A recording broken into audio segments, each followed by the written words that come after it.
Nearly a year after a voting scheme forced North Carolina's state election board to throw out the election results in the 9th congressional district, voters there now have a representative in Congress. Last night, Republican Dan Bishop beat Democratic hopeful Dan McCready, effectively ending the 2018 election cycle. Thank God. Finally. In his victory speech, the congressman-elect promised to enter Washington with a steel spine. Meanwhile, his opponent said the Democratic loss is not a defeat. When they perpetrated the largest case of election fraud in recent American history, we fought back and we won.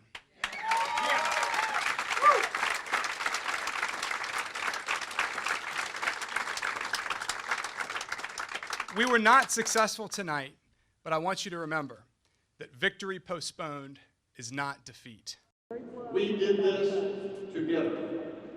Tonight is a victory shared by all who believe in the promise of America.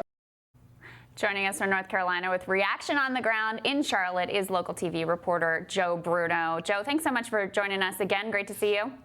Thanks for having me.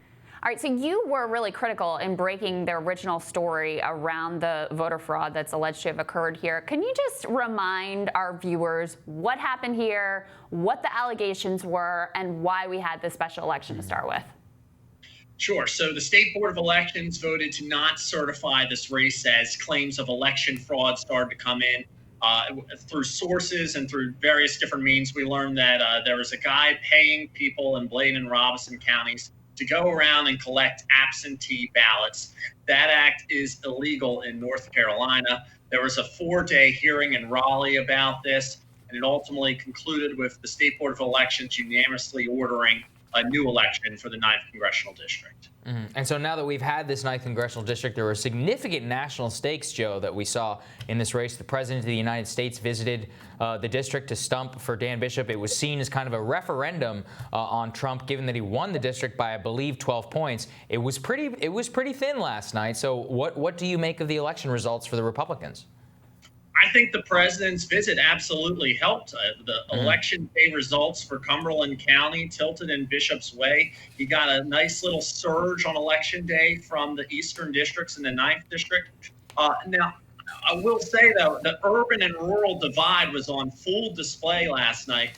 Dan McCready made some great gains in Mecklenburg County, where Charlotte is. He actually did about 3% better in this race than he did in 2018. However, he just collapsed in Robeson County, about a 14% difference. This is a county where 60% of the registered voters are Democrats, 13% are Republicans, and McCready barely won this county, about 50 to 49%.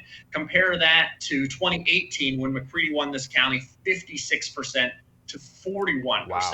What do you owe that to, Joe? That is a pretty stark number there. Is it just purely the urban-rural divide on effect, and I guess it shows the Trump effect in terms of the change in our politics? Bishop made it a big strategy of his to win Robeson County, and the Lumbee Indian precincts on the western side of that county all went to Bishop. So with a targeted effort toward Robeson County, I can see how Bishop really was able to cut into McCready's lead. You got to keep in mind also, McCready had a 7,500 vote through early voting, so that's a pretty big hill that Bishop had to climb.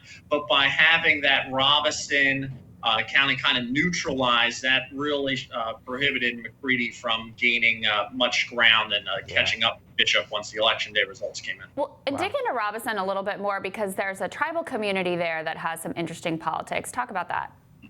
Yes, the Lumbee Indian precincts toward the western side of that district, they kind of decide things in Robeson County based on their turnout. They went to Trump 2016, 2018, they swung back to McCready. And then, of course, last night they went to Bishop. So I think we're going to have to analyze more what exactly went wrong for the McCready team and the Democrats in that county. But that's one of the major reasons why McCready lost last night, is because Robeson County was so close. So, Joe, there was also a special election in the 3rd Congressional District. Tell us about the results there. It was also a victory for Republicans. Yes, Greg Murphy won handily. This is a race that didn't get a whole lot of attention because it was never really seen as a close race. Murphy was able to handle that race pretty easily. The hurricane really did hit the 3rd district hard. So it was great that voters were still able to cast their ballots on election day. Absolutely. Bottom line, in the 9th Congressional District, I mean, based on all the reporting that you did, if the election had been conducted free and fair the first time, would McCready have been the congressman? Well, I don't know if I want to speculate on that, because I don't know if we'll ever truly know how deep this fraud went in that last race. One of the key things is McCrae Dowless has never cooperated with state investigators. Now he's being criminally prosecuted. So we really don't know how far that fraud extends to. We don't know if how many ballots were trashed, whether it was thousands or dozens or what have you. So because McCrae Dowless isn't cooperating, I don't think we'll be able to ever know how extensive that fraud was. Well, certainly a mystery. Joe, thank you so much for joining us. Yeah, We great really work on appreciate this it. story, Joe. Thank you so much. Thank you for having me. Next on Rising, a new book mixes economic theory and anthropologic study and a lot of beer drinking. Economist Benjamin Powell, he explains why he and his co-author say socialism sucks when Rising continues.